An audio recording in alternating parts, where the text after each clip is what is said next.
나라가 힘들어지고 또 개인적으로 힘든 일들을 이렇게 함께 겪게 되면 우리가 두 가지 중에 하나를 의심하게 됩니다. 첫째는 하나님께서 정말 그 능력이 무한하신 분이 맞는가 하는 것이 첫 번째입니다. 하나님이 정말 능력이 있으신 분이시라면 정말 많은 사람들이 이토록 기도하고 있는데 왜 우리의 형편, 무슨 우리 나라 또는 세상이 이 모양, 이 지경밖에는 안 될까 하는 생각을 하게 됩니다. 그리고 정말 하나님께서 능력이 있으시다면 왜 이런 상황을 이렇게 방치해 놓으시는 건가 하는 생각이 들죠.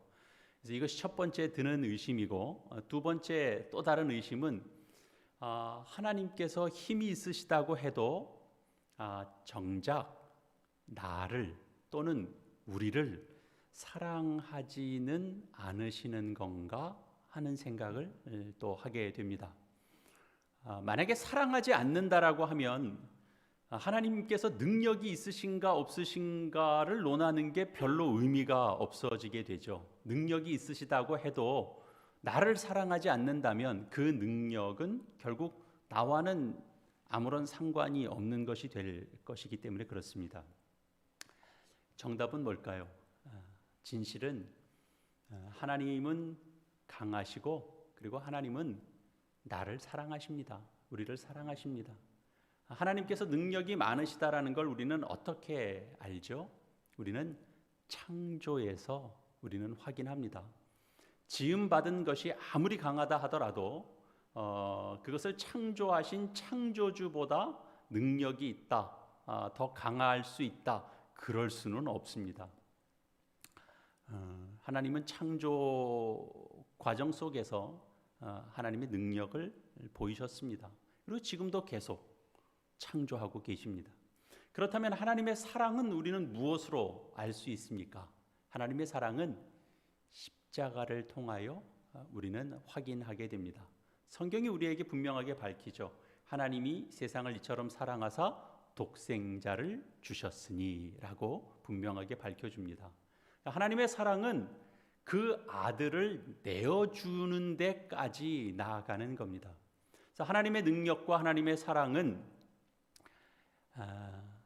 사람의 의심의 대상이 될 수 없는 겁니다. 의심할 수 없는 것들입니다. 하지만 사람이 겪는 고통이 좀 지속이 되면, 오래 계속되게 되면 사람들은 잘못된 생각을 갖기가 쉬워집니다. 어떤 것들일까요? 첫 번째 잘못된 생각은 그 하나님은 강한 하나님, 사랑의 하나님이신 것은 맞는데 그분은 어느 누구의 하나님이시고 그들의 하나님이신 것뿐이시지 그 하나님이 나와는 상관없는 분이시다. 그런 이제 생각을 하게 되는 겁니다. 부모가 없는 아이가 이렇게 다른 집 창문 너머로 자기 또래의 아이가 이렇게 생일 파티를 즐기고 있는 모습을 보고 있다. 우리 한번 생각을 해봅시다. 엄마 아빠가 이렇게 자기 또래 아이에게 이렇게 선물 주고 또 그 아이가 또 그 생일 케이크에 불을 끄고 또 가족들이 이렇게 박수 쳐주고 노래도 불러주고 그러면 그게 참 부럽습니다. 눈물나게 부럽습니다. 그 부모는 그 아이에게 선물을 사줄 만한 능력이 있는 것이 분명해 보이고 그 아이를 사랑하는 것이 분명해 보입니다. 그러나 그 부모의 그 능력, 그 사랑은 자신과는 아무 상관없는 겁니다. 그 부모는 그 창문 너머로 보이는 이제 그 아이의 부모일 뿐입니다. 그러니까 우리가 힘들고 지쳐 있을 땐 갑자기 어느 순간엔 우리도 하나님이 다만 어떤 이의 하나님은 아니실까?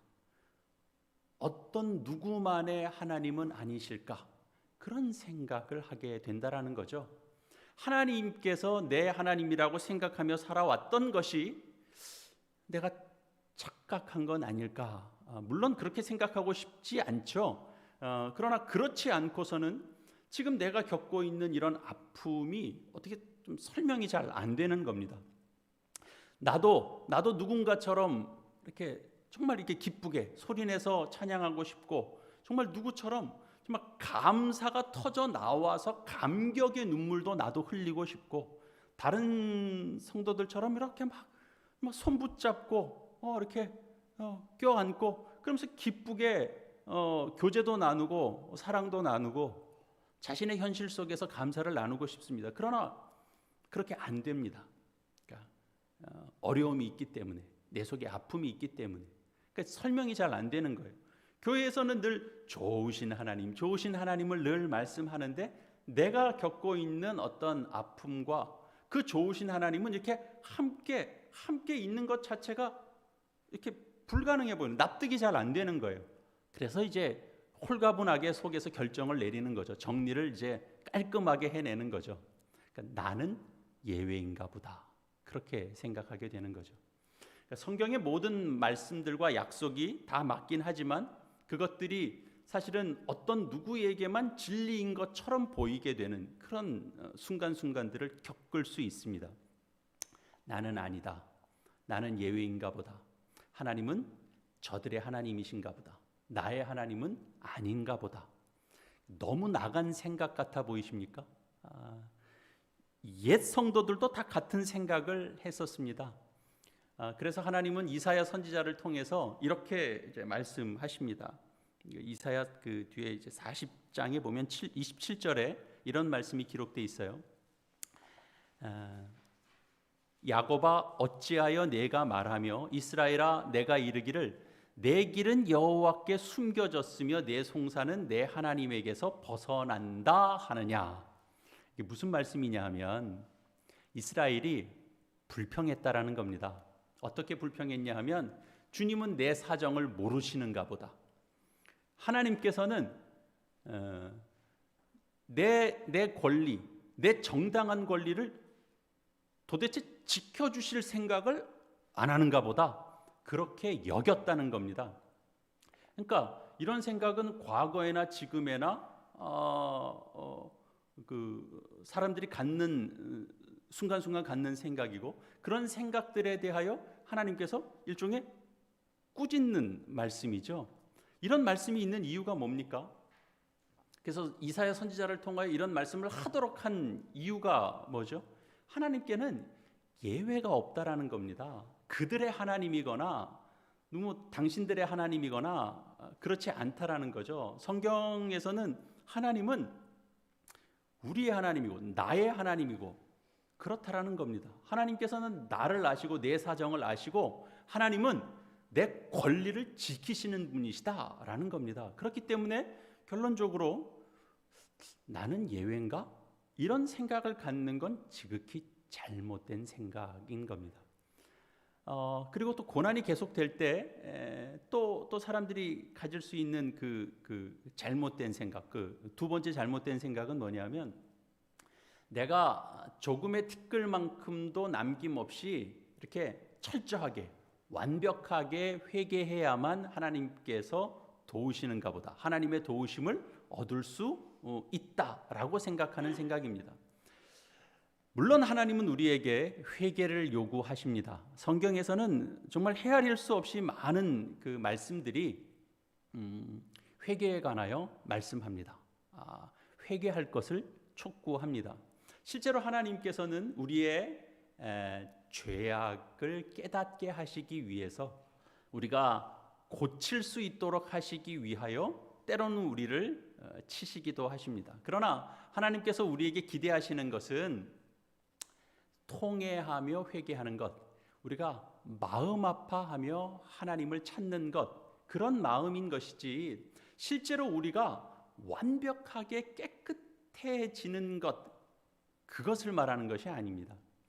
그러나 우리가 내가 할 수 있는 한 좀 정직한 마음으로 회개를 했고, 또 앞으로도 내가 좀 선하게 살고 싶다라고 하는 이런 각오도 새롭게 하고 결심도 했는데도 계속해서 혹시 나한테 내가 회개하지 않은 것, 내가 제대로 하나님 앞에 이렇게 토설해내지 못하고 있는 것, 그것이 있어서 그것 때문에 하나님께서 나의 기도를 아직 응답하지 않으시고 아직 나를 돕고 도우려 하고 계시지 않는 건 아닌가, 이런 불안한 생각이 든다면 그건 뭐 필경 마귀가 주는 생각입니다. 우리가 무슨 뭐 직장이나 뭐 이렇게 군대 같은 데서도 그런 종종 그런 사례가 있죠. 그 고약한 그 고참 하나가 내가 아무리 잘해도 뭐라도 하나 꼬투리를 잡으려고 하는 그런 일들이 있곤 합니다. 그러니까 하나님은 그런 하나님이 아니십니다. 고참은 인간이기 때문에 작심하고 이렇게 꼬투리를 잡으려고 뭐 적당한 건수를 찾으려고 해도 때로는 그걸 못 찾을 때도 있어요. 그러나 만약에 하나님께서 그 사람에게서 어떤 건수를 내가 찾아야겠다라고 생각하신다면 그 의도, 그 작정에 이렇게 안 걸릴 사람은 단 한 사람도 없습니다. 하나님께서 만약에 그런 기준 속에서 인간에게 자비를 베푸실 거라고 기준을 삼아 놓으셨다면 정말 하나도 남김없이 완벽하게 회개하고 정말 철저하게 깨끗한 자로서 하나님 앞에 기도하는 기도만 내가 응답하고 내가 그들에게만 자비를 베풀겠다라고 작정하시고 그 기준으로 우리를 바라보신다면 우리는 사실 뭐 이 땅에서는 거의 소망이 없습니다. 하나님 저를 빨리 데려가 주시기를 기도하는 것 외에는 우리에게는 사실 가능성이 거의 없다라고 말할 수 있습니다. 그러나 하나님이 그런 분이 아니시다라는 거죠. 완벽하게 모든 것을 회개해야만 하나님의 도우심을 얻을 수 있다라고 하는 것은 얼핏 들으면 우리가 정말 그 아주 경건의 경건을 추구해가는 것처럼 보일 수 있지만, 그렇게 들릴 수 있지만 사실은 비성경적인 것입니다. 예수님께서 사람들의 병을 고치시고 또 그들 속에 있는 이렇게 귀신들을 쫓아내실 때도 뭐 언제 한 번이라도 그들에게 너희들 먼저 철저하게 회개하고 내 앞으로 나아오라 그렇게 말씀하신 적이 없습니다. 완벽하게 회개하고 내 앞으로 나아오는 자는 내가 고치리라 이렇게 약속하신 적도 없습니다. 예수님은 저들이 주님 앞으로 간절히 나오고 있는 그 간절함을 보시고 그들이 정말 그 예수님 그 옷깃 하나라도 이렇게 잡으려고 하는, 뭔가 의지하려고 하는 그 믿음을 보시고 그들을 긍휼히 여기시며 고쳐 주셨습니다. 우리 그 누가복음 5장에 이제 나오는 그 중풍병자, 이렇게 친구들이 그 달려 내려서 이제 예수님 앞으로 내려보낸 그 중풍병자에 관한 그 사건을 우리가 보더라도 그렇습니다. 그를 데려왔던 그 친구들의 그 믿음을 보시고 예수님께서 그 중풍병자를 고쳐 주신 적도 있습니다. 친구들이 지붕의 기와를 이렇게 벗기고 병자를 달려 내려 보내 주시니까 예수님께서 그들의 믿음을 보시고 이르시되 이 사람아 내 죄 사함을 받았느니라 이렇게 이제 말씀하신 적도 있으시죠. 그러니까 내가 완벽하게 회개하지 않는 이상 하나님께서 나를 도와주시지 않을 수도 있겠다 이렇게 생각하면서 늘 기도하고 늘 불안해하고 하는 것은 그것은 올바른 자세가 아닙니다. 올바른 자세가 아닌 정도가 아니라 그것은 오히려 하나님을 모르시는 것이고 하나님을 오히려 모독하는 것이 되고 대단히 비성경적이고 불신앙적인 그런 모습이 됩니다. 그러면 어떻게 해야 되는가? 하나님께서 모든 상황을 바꿀 수 있는 능력도 있으시고 그리고 나를 사랑하는 것도 맞는데 그러나 나는 여전히 어렵고 계속 답답하고 때로는 내 상황이 너무 비참한 지경에 있다면 나는 그것을 어떻게 이해해야 되는가? 나는 어떻게 살아가야 되는가 하는 거죠. 성경은 이렇게 말씀하는 겁니다. 기다리는 것이다. 이렇게 말씀하는 겁니다. 오늘 본문 18절 말씀을 우리 다시 한번 읽겠습니다. 함께 읽겠습니다. 시작. 그러나 여호와께서 기다리시나니 이는 너희에게 은혜를 베풀려 하심이요 일어나시리니 이는 너희를 긍휼히 여기려 하심이라. 대저 여호와는 정의의 하나님이시라. 그를 기다리는 자마다 복이 있도다. 무슨 뜻이죠? 하나님은 은혜를 베푸시려고 하시고, 그리고 긍휼히 여기시고, 그리고 정의를 실현하시려고 하십니다. 그 은혜와 긍휼과 공의의 하나님께서 가장 좋은 순간에 나를 돕기 위해서 지금 주님은 기다리고 계시는 겁니다. 그렇기 때문에 하나님께서 기다리는 자마다 복이 있다 이렇게 말씀하십니다. 19절은 하나님이 도우실 때 어떤 일이 있게 될지를 이제 설명해 주는 대목인데요. 19절도 같이 읽겠습니다. 시온에 거주하며 예루살렘에 거주하는 백성아, 너는 다시 통곡하지 아니할 것이라.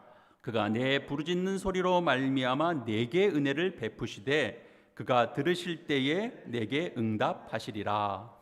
지금은 비록 아파서 통곡하고 있고, 지금은 비록 섭섭해서 섭섭한 마음에 남몰래 눈물을 닦고 살고 있을 수 있지만, 그날이 오면 하나님께서 모든 아픔, 모든 눈물을 끝내실 것이다 라는 그런 말씀이죠.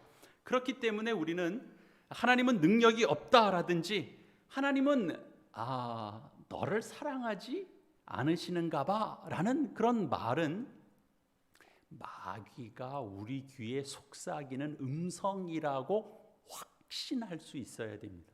그런 마음은 결단코 우리가 물리칠 수 있어야 됩니다. 그리고 그 대신에 우리가 가져야 되는 태도와 마음은 무엇이냐 하면 믿음을 가지고 하나님의 일하심을 기다릴 수 있어야 합니다. 기다린다라는 게 왜 중요하냐? 그것은 하나님의 주권에 대한 인정이 되기 때문에 그렇습니다. 그래서 중요합니다. 그러니까 우리가 하나님을 하나님으로 인정해드리는 가장 분명하고 정당한 방법, 하나님을 하나님으로 인정해드리는 가장 분명한 방법이 뭐냐?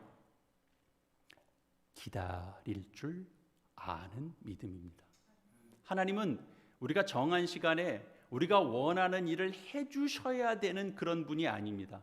언제 무슨 일을 하실 것인지에 관한 것은 언제나 하나님 스스로 결정하십니다. 그 정도쯤은 우리가 안다 이렇게 말할 수도 있을 텐데요. 그렇다면 우리가 그것을 인정해드리는 가장 분명한 행위가 뭐냐? 기다림이다라는 거죠. 나 자신이 아니라 하나님이 내 인생에, 내가 나의 주인이 아니고 하나님께서 내 인생의 주권자가 되신다라고 하는 그 중요한 한 가지, 그 교훈을 내게 가르치시기 위해서 때로는 우리에게, 때로는 내게 하나님께서 고난을 주실 때가 있습니다.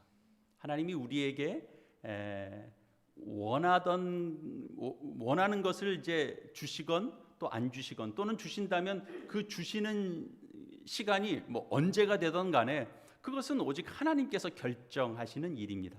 우리가 하나님을 주님이라고 부른다면 우리는 그 기다림을 통해서 그것을 증명해 보일 수 있어야 됩니다. 내가 주를 섬기는 자라고 하는 것을 우리는 증명해 보일 수 있어야 하는 거죠. 기다린다는 것이 중요한 두 번째 이유는 뭐냐 하면, 가장 좋은 때를 아시는 분이 내가 아니라 하나님이시기 때문에 그렇습니다. 시편 57편 2절 말씀에는 내가 지존하신 하나님께 부르짖으며 곧 나를 위하여 모든 것을 이루시는 하나님께로다 라는 말씀이 있습니다. 분명히 하나님은 우리 모두를 위해 최선의 계획을 가지고 계십니다. 우리는 항상 모든 것이 빨리 신속하게 이루어지는 것을 바라지만, 정말 우리가 원하는 그대로 그렇게 빨리 되어진다면 어쩌면 우리는 최선의 것을 누리지 못할 수도 있습니다. 하나님께서 그렇게 일하시는 것을 이렇게 극명하게 보여주는 그 분명한 예가 예수님을 통해서도 나타나죠.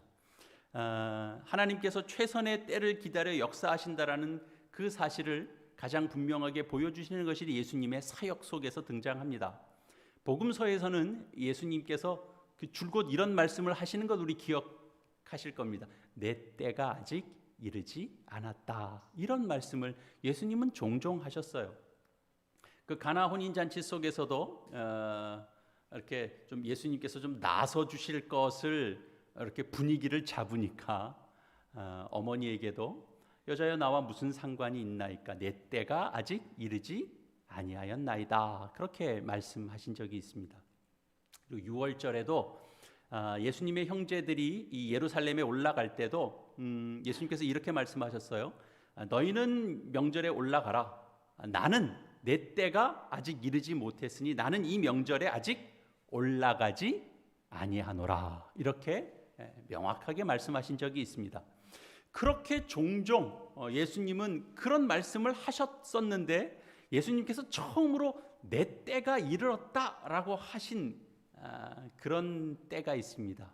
어떤 장면에서였냐 하면 헬라인 몇이 예수님을 찾아왔을 때입니다. 요한복음 12장에 등장하는데요. 우리 그 대목을 잠깐 찾아보겠습니다. 요한복음 12장 말씀입니다.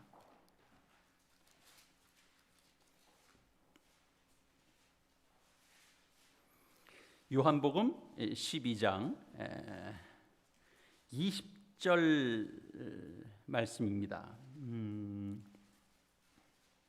제가 몇 절 읽겠습니다. 요한복음 12장 20절 말씀입니다. 명절에 예배하러 올라온 사람 중에 헬라인 몇이 있는데 그들이 갈릴리 벳세다 사람 빌립에게 가서 청하여 이르되 선생이여 우리가 예수를 배웁고자 하나이다 하니 빌립이 안드레에게 가서 말하고 안드레와 빌립이 예수께 가서 여쭈니 예수께서 대답하여 이르시되 인자가 영광을 얻을 때가 왔도다. 내가 진실로 진실로 너희에게 이르노니 한 알의 밀이 땅에 떨어져 죽지 아니하면 한 알 그대로 있고 죽으면 많은 열매를 맺느니라.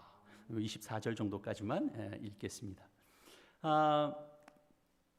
헬라인, 그러니까 다시 말해서 그리스 사람 몇 명이 명절에 예배하기 위하여 이제 올라왔다가 예수님을 찾아와서 만나려고 한 이제 일입니다. 빌립과 안드레를 통해서 이제 그 이야기를 전해 들은 예수님께서 비로소 이제 이 말씀을 하신 겁니다. 인자가 영광을 얻을 때가 왔도다. 이렇게 말씀하셨어요. 이게 어떤 뜻이냐 하면 결국 우리가 이제 뒤에 24절, 25절도 다 그런 내용입니다. 결국은 예수님께서 십자가에 못 박혀 돌아가실 때를 예수님은 기다리고 계셨습니다. 그러나 너무 초기에 예수님께서 이렇게 못 박히셔서 돌아가시게 되면 이 유대인들 외에 그 제자들 외에 이방인들은 사실은 예수님을 이렇게 믿게 되기가 현실적으로 어려울 수 있습니다. 하나님 아버지의 뜻은 뭐였냐 하면 예수님을 통해서 세상 만민들이 구원을 얻는 것이기 때문에 그렇게 해서는 곤란하죠. 그런데 어느 날 헬라인들이 예수님을 굳이 찾아온 겁니다. 예수님에 대한 이제 소문이 이제 이방 나라 지역까지 퍼졌다라는 것을 드러내는 사건이죠. 그들도 예수님에 관하여 관심을 갖기 시작했다라고 하는 증거가 됩니다. 그들이 예수님을 만나 뵙기를 원한다라는 소식이 이제 전해지니까 예수님께서는 이제 때가 됐다라고 말씀하시고 바로 그 때가 됐다라는 말은 결국 무엇입니까? 바로 십자가의 죽음을 가리키는 겁니다. 결국 이 말씀을 하시고 며칠 후에 예수님은 십자가에서 죽으십니다. 그 때를 기다리시고 그 가장 좋은 때에 가장 좋은 열매를 우리에게 허락하시는 그 하나님의 일하심을 주님은 온전히 따랐던 거죠. 하나님의 때를 기다리는 것이 가장 좋은 것이라는 것을 또 알려주는 중요한 예는 우리가 잘 아는 다윗을 통해서도 우리는 확인할 수 있습니다.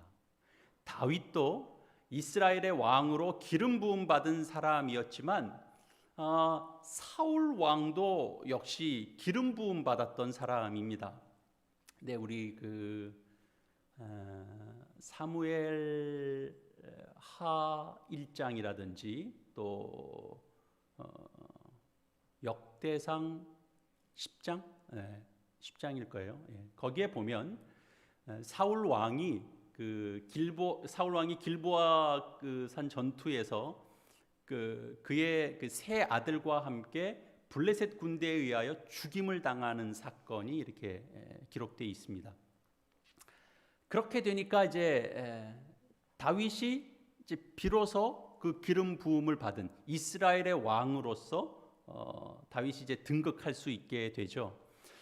물론 우리는 이런 결과를 성경을 통해서 다 알고 있으니까 이것이 이제 당연한 듯 아주 편안한 마음으로 그 과정을 이렇게 성경을 통해서 읽게 되고 우리는 그냥 그대로 따라서 이렇게 우리가 이제 접수를 합니다. 하나님께서 그렇게 일하셨구나.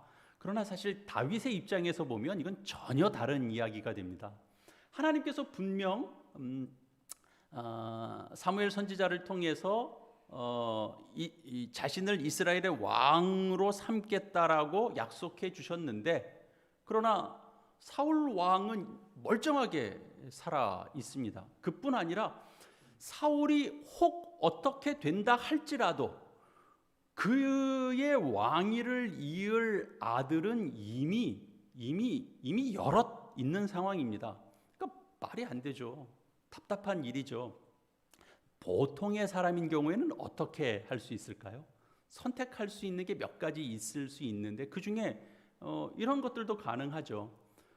내가 정말 왕이 될 표징으로서 정말 유력한 선지자가 기름을 부어 주셨는데, 그리고 그 왕이 될 것을 약속해 주셨는데, 내가 그들을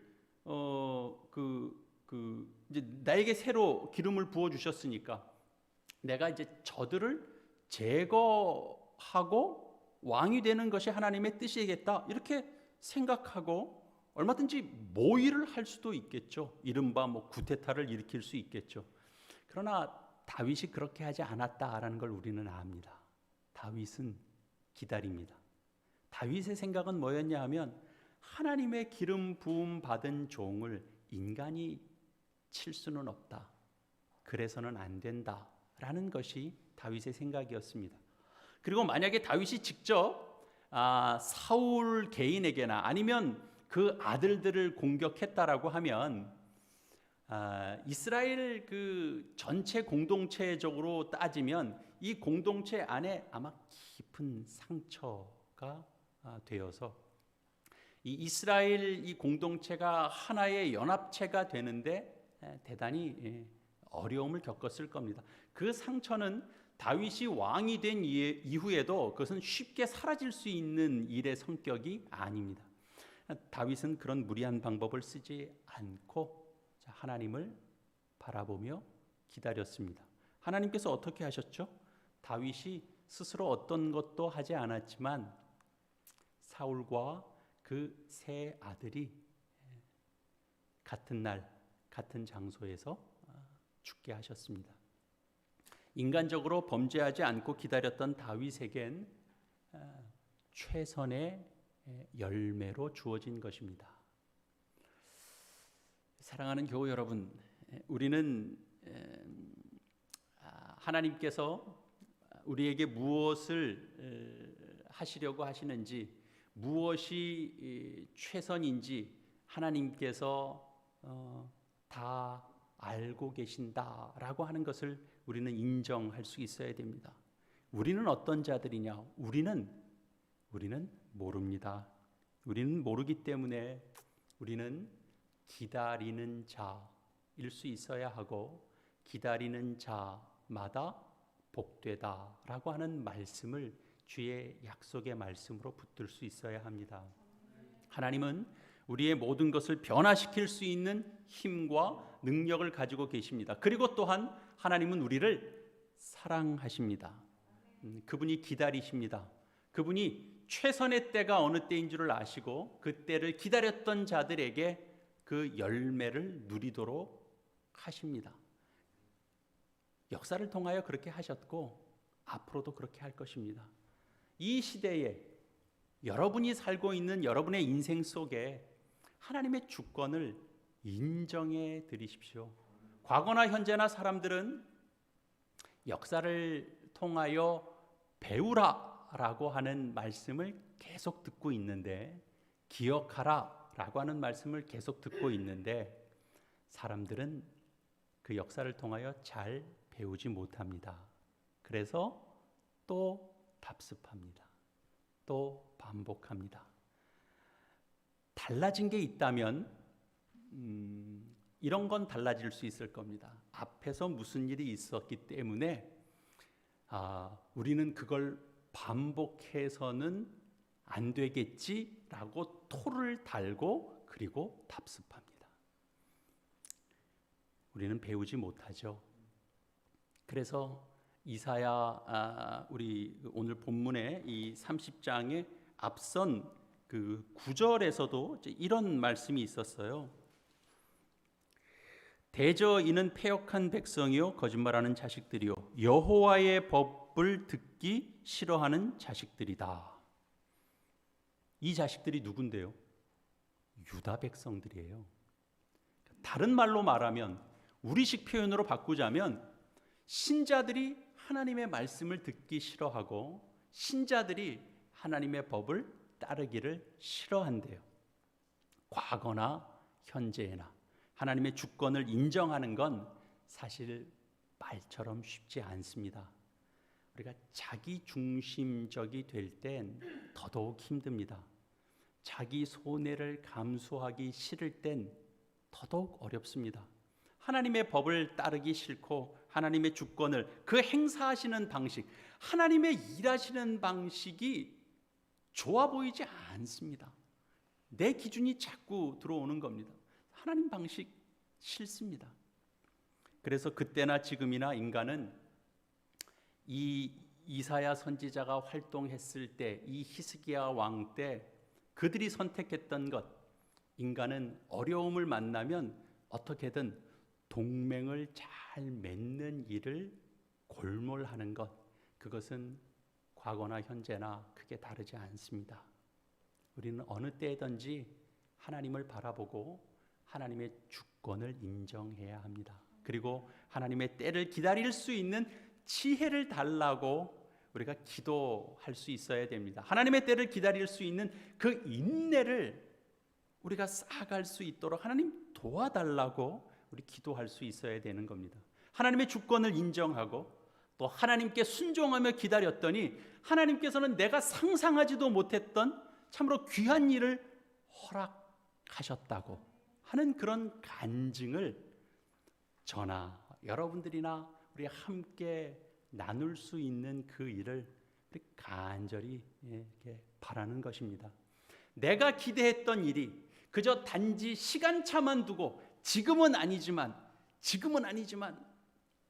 나중에, 좀 더 나중에 내가 이걸 기대했었어, 그걸 만나는 것이 아니고 내가 상상하지 못했던 일, 새로운 창조, 그러나 결국 그건 하나님의 뜻이 이루어지는 것일 뿐만 아니라 내가 하나님을 바라보며 간절히 소망했었던 그 일이 하나님의 뜻 속에서 새로운 모양으로 이루어지고 있는 것들, 그런 역사가 우리의 인생에 또는 하나님의 약속한 때에 반드시 이루어집니다. 우리는 그것을 바라보며 나아가야 되는 것이죠. 오늘 이 말씀이 우리를 모두에게 하나님의 주권을 인정하는 자가 가질 수 있는 분명한 태도가 무엇인지를 다시 한번 생각하게 하는 귀중한 말씀이 될 것입니다. 우리 이 시간 함께 주의 말씀을 기억하고 또 우리 이 시대 또 이 교회를 우리가 함께 마음에 품고 우리 이렇게 함께 기도하는 시간을 갖겠습니다. 우리 화음의 기도를 함께 드리실 텐데요. 하나님은 기다리십니다. 그때를 기다리십니다. 그때는 무슨 다른 사람과 관련된 때가 아닙니다. 그때는 나와 관련된 때입니다. 내가 회개하는 때이고, 내가 하나님께 돌아가는 때이고, 내가 하나님의 주권을 인정하는 때이고, 내가 순종하며 기다릴 줄 아는 때입니다. 내가 그분만을 신뢰하고 내가 그분만을 의지하는 때입니다. 바로 이 시간 우리 함께 이것을 위하여 간절하게 기도합시다. 하나님의 주권을 인정하며 사는 자, 그런 신자로 이 시대를 살아갈 수 있도록 우리 간절한 마음으로 하나님의 은혜를 구하며 우리 함께 기도하겠습니다. 그 지혜를 얻게 해달라고 기도하겠습니다. 기도합시다. 하나님 아버지, 은혜를 통해서 아버지 하나님, 이 시대는 너무나 어렵고 힘든 때입니다. 아버지, 이 세상에서 하나님 아버지 누구 다른 사람으로 인하여서가 아니라 나로부터 시작되는 하나님 은혜를 구합니다. 아버지 하나님, 내가 변화되어야 되고, 하나님 내가 하나님을 인정해야 되고, 내가 하나님을 바라볼 수 있어야 되고, 하나님 앞에 내가 아픈 마음으로 하나님 통회할 수 있어야 할 것입니다. 하나님은 그때를 기다리십니다.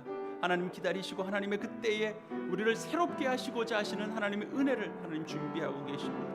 아버지 하나님, 그때는 하나님께서 우리를 온전히 회복하실 때이기 때문에 하나님, 우리가 생각하지도 못했고 상상하지도 못했던 일들을 우리는 바라보게 될 것입니다. 예수 그리스도를 통하여 우리에게 주어지신 그 복된 은혜들을 이 시대는 알지 못했습니다. 그러나 하나님은 예수 그리스도를 통하여 우리에게 온전한 구원을 이루셨고, 오늘도 교회를 통하여 그 은혜를 베풀고 있으니 아버지 하나님, 그 은혜를 받고 누리는 자들 되게 하여 주시옵소서. 이 시대 속에서 가려져 있어서 끊임없이 우리는 세상을 통하여 하나님 주의 말씀을 배우고 주의 역사를 배우는 일이 얼마나 어려운지 모릅니다. 아버지 하나님, 지혜를 얻게 하여 주시옵소서. 주의 일하심을 보게 하여 주시고 주의 주권을 인정하는 자로 우리가 삶을 살아갈 수 있도록 하나님 아버지 인도하여 주시고 역사케 하여 주시옵소서. 그래서 하나님, 온전히 주의 하나님 앞에서 하나님 진리와 참된 생명을 하나님 부여받고 누려받을 수 있도록 아버지 하나님 도와주시고 인도하여 주시고, 하나님, 그래서 주를 기다리는 자마다, 주의 주권을 인정하는 자마다 복받는 것을 하나님 우리가 함께 나누고 누릴 수 있도록 주의 하나님 인도하여 주시옵소서. 주님, 이 나라를 불쌍히 여겨주시고 이 민족을 불쌍히 여겨주시고 이 세상에 주의 은혜가 편만하게 이루어질 수 있도록 아버지 하나님 은혜의 손길을 베풀어 주시옵소서. 아버지 하나님, 감사합니다. 하나님 아버지, 은혜를 감사합니다. 저희가 세상 선생으로부터 무슨 안내를 받거나 세상 선생으로부터 지혜를 구하는 자들이 아니라 하나님으로부터 생명을 얻고 하나님으로부터 산 소망을 가지게 하심을 하나님 감사드립니다. 우리의 삶은 끊임없는 미혹의 속삭임을 듣습니다. 하나님의 능력을 의심케 하는 소리, 하나님의 사랑을 의심케 하는 시험들을 받습니다. 결국 하나님보다 사람을 의지하고 결국 말씀보다 내 느낌, 내 감정을 신뢰하는 길에 빠지곤 합니다. 주님, 간절히 구하오니 우리의 죄성을 보게 하시고 나로부터 회개가 시작되게 하시고 하나님을 언제나 찾게 하시되 능력 있고 사랑에 풍성하신 그 하나님께서 바로 나의 하나님이 되시고 우리의 하나님이 되심을 볼 수 있게 하여 주시옵소서. 주의 주권을, 주의 다스림을 인정하는 삶을 살게 하여 주시옵소서.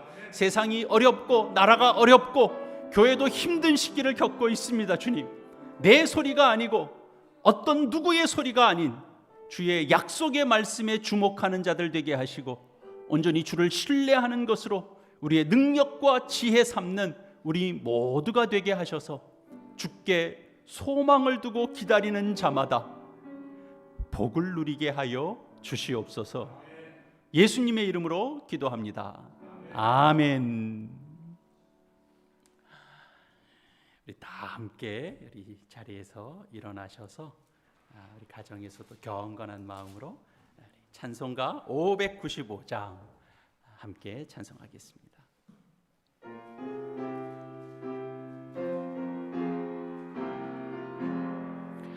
나 맡은 본분은 구주를 높이고 무령원 구원 얻도록 잘 인도함이라.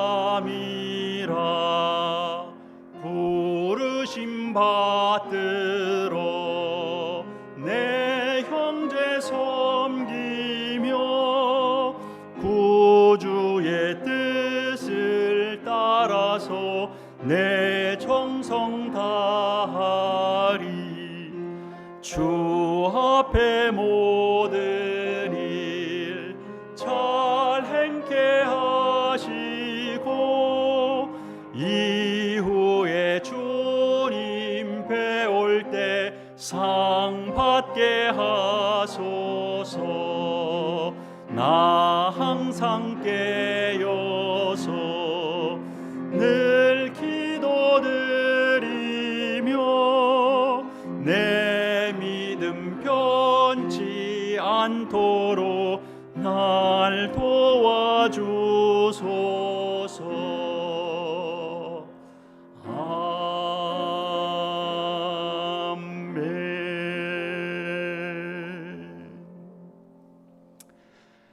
이제 여러분은 세상으로 나아가게 됩니다. 그 세상은 하나님의 능력과 사랑과 정의를 모르고 시험하는 세상입니다. 그 세상에서 나를 사랑하시고 나를 능력으로 지키시고 공의로 세상을 다스리시는 하나님을 인정하는 자로 주의 때를 기다리며 그 복을 누리는 여러분 모두가 되시기를 간절히 바랍니다. 이제는 우리 주 예수 그리스도의 은혜와 하나님 아버지의 무한하신 사랑하심과 성령의 교통하심이 복된 주일, 하나님을 온전히 예배하고 주께서 주신 말씀으로 주를 신뢰하고 의지하는 삶을 살아가리라 다짐하는 주의 백성들 머리머리 위에 영원토록 함께 있을지어다. 아멘.